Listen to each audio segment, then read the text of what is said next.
لم تتمالك شامية الحمدي حبس دموعها وهي تحكي معاناتها مع مرض فيروس الكبد الوبائي سي الذي اكتشفته بالصدفة إصابتها به قبل عامين.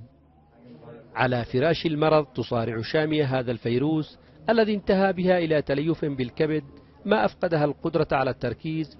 أنا عندي الكبد كذا لي سنتين، لكن احنا اكتشفت التليف بعد سنة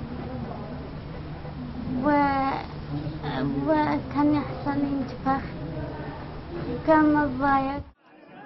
تشير التقارير الصادرة عن منظمة الصحة العالمية إلى أن نسبة الإصابة بهذا الفيروس في اليمن تصل إلى 3% من إجمالي عدد السكان. حاولنا التواصل مع المسؤولين في وزارة الصحة للتعليق بشأن الإجراءات المتخذة لكن دون جدوى.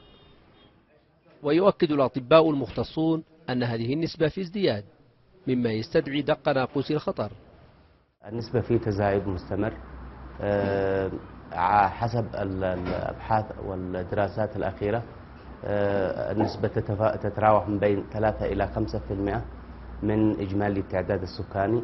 الشيء الخطير أن هذا المرض يصيب الفئة العمرية، الفئة اللي تتراوح بين سن 20 إلى سن 40، يعني فترة الإنتاج، وهذا يعتبر خطر كبير على الأمن القومي الوطني. يعزو المختصون أسباب تفشي هذا الداء إلى عوامل مختلفة، أهمها ضعف الوعي وغياب الرقابة على المرافق الطبية والأماكن الأخرى التي يمكن أن ينتقل الفيروس بواسطتها. الأرقام الكبيرة لأعداد المصابين بفيروس الكبد الوبائي يمثل تحديا كبيرا للحكومة والمجتمع على حد سواء، الأمر الذي يتطلب بحسب المختصين استراتيجية وطنية للحد من انتشاره. محمد القاضي، سكاي نيوز عربية، صنعاء.